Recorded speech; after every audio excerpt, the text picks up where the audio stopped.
દર્શન કરશે.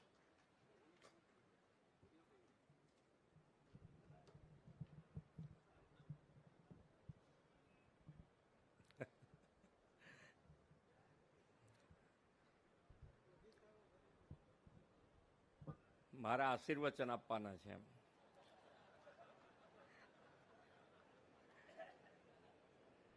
ભારતીય જનતા પાર્ટી પ્રદેશ અધ્યક્ષના પદગ્રહણ કાર્ય સમારોહમાં આપણી સૌની સાથે મંચ ઉપર ઉપસ્થિત રાષ્ટ્રીય ચૂંટણી અધિકારી ડૉક્ટર કે લક્ષ્મણજી, પ્રદેશ નિરીક્ષક તથા કેન્દ્રીય મંત્રી શ્રી ભૂપેન્દ્ર યાદવજી, કેન્દ્રીય મંત્રી અને પૂર્વ અધ્યક્ષ શ્રી આર પાટીલજી, નવનિયુક્ત ગુજરાત પ્રદેશ પ્રમુખ શ્રી જગદીશ વિશ્વકર્મા, પ્રદેશ સંગઠન મહામંત્રી શ્રી રત્નાકરજી, પ્રદેશ ચૂંટણી અધિકારી શ્રી ઉદય કાનગડજી, ઉપસ્થિત સૌ વડીલ મુરબ્બીઓ, મારા સાથી મંત્રીશ્રીઓ, સૌ ધારાસભ્ય સાંસદશ્રી અને સૌ કાર્યકર્તા ભાઈઓ બહેનો, પ્રેસ મીડિયાના મિત્રો, સૌને મારા નમસ્કાર. આજે વિદેશની ધરતી પર રહી અને દેશની આઝાદી માટે રાષ્ટ્રભક્તિ જગાવવા માટે અમર થયેલા ક્રાંતિકારી શ્યામજી કૃષ્ણ વર્માની આજે 167મી જન્મ જયંતિ છે. એ મહાપુરુષના ચરણોમાં વંદન કરું છું. અત્યારે નવનિયુક્ત જે આપણા અધ્યક્ષ થયા છે એ જગદીશભાઈ વિશ્વકર્માને ખૂબ ખૂબ શુભેચ્છાઓ પાઠવું છું. નવનિયુક્ત અધ્યક્ષ અને અધ્યક્ષનો જોમ અને જુસ્સો એ આપણે જોયો છે અને આપણે પ્રાર્થના કરીએ કે આ જોમ અને જુસ્સો આપ સૌ કાર્યકર્તાના બળે આવો ને આવો રહે. માન્ય વડાપ્રધાન શ્રી હર હંમેશ ટેકનોલોજી ઉપર ખૂબ ભાર મૂક્યો છે અને ટેકનોલોજીના આધારે ખૂબ સારી રીતે આગળ વધાય, દેશ અને દુનિયાની સાથે કદમથી કદમ મિલાવવા માટે ટેકનોલોજીનો ઉપયોગ ખૂબ જરૂરી છે.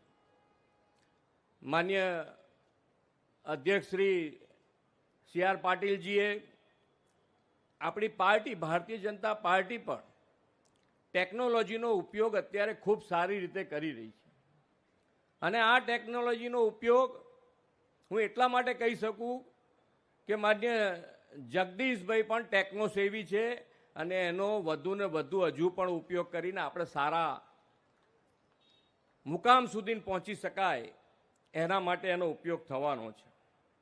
એમણે જુદી જુદી ઘણી બધી સંગઠન હોય, સંગઠનની પણ જવાબદારી નિભાઈ છે અને સંગઠનની જવાબદારી વખતે અમદાવાદ કોર્પોરેશનમાં પણ ખૂબ સારું રિઝલ્ટ અત્યાર સુધીમાં જો આવ્યું હોય તો એ વખતે જે અધ્યક્ષ હતા એ વખતે આવેલું.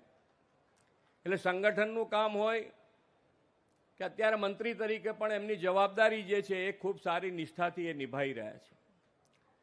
એટલે સંગઠન અને સરકાર બંનેનો અનુભવ હોય ત્યારે અને આપણી પાર્ટી હર હંમેશ સરકાર અને સંગઠનના તાલમેલથી હંમેશા આગળ વધી છે અને એ જ આપણી તાકાત છે કે સરકાર હોય, સંગઠન હોય, જવાબદારી કોઈએ પોતપોતાની રીતે જેને જે મળી છે એ સારી રીતે અદા કરી છે.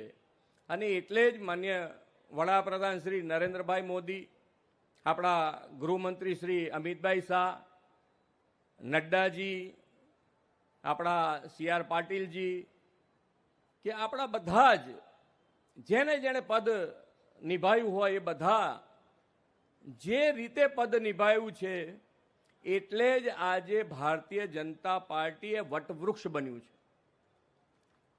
દરેક જણને સાથે લઈને ચાલવું એ જ માન્ય વડાપ્રધાનશ્રીનો કાર્ય મંત્ર છે કે સૌનો સાથ, સૌનો વિકાસ, સૌનો વિશ્વાસ અને સૌના પ્રયાસથી આપણે આગળ વધવું છે.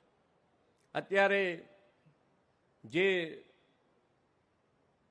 નેક્સ્ટ જેન જીએસટી રિફોર્મ્સ જે કર્યા છે એના લાભ પ્રજા સુધી પહોંચાડવા માટેનું જન આંદોલન જેને કહી શકાય એ આપણે સરકાર અને પાર્ટીએ શરૂ કર્યું છે.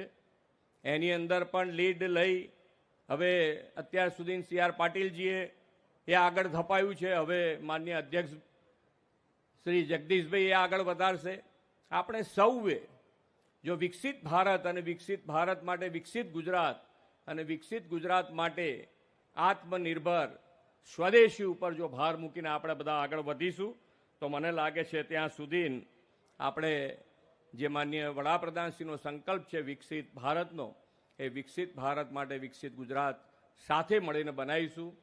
દિવાળી આવે છે, ખૂબ ને ખૂબ સ્વદેશી ઉપર આપણે બધા ભાર મૂકતા રહીશું.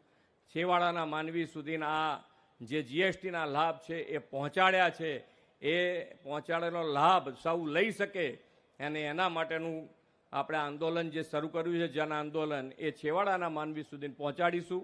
આપણે સૌ સાથે મળીને આગળ વધીએ. જગદીશભાઈને ફરીથી ખૂબ ખૂબ શુભેચ્છાઓ પાઠવીને વિરમું છું. ભારત માતા કી જય, વંદે માતરમ, જય જય ગરવી ગુજરાત.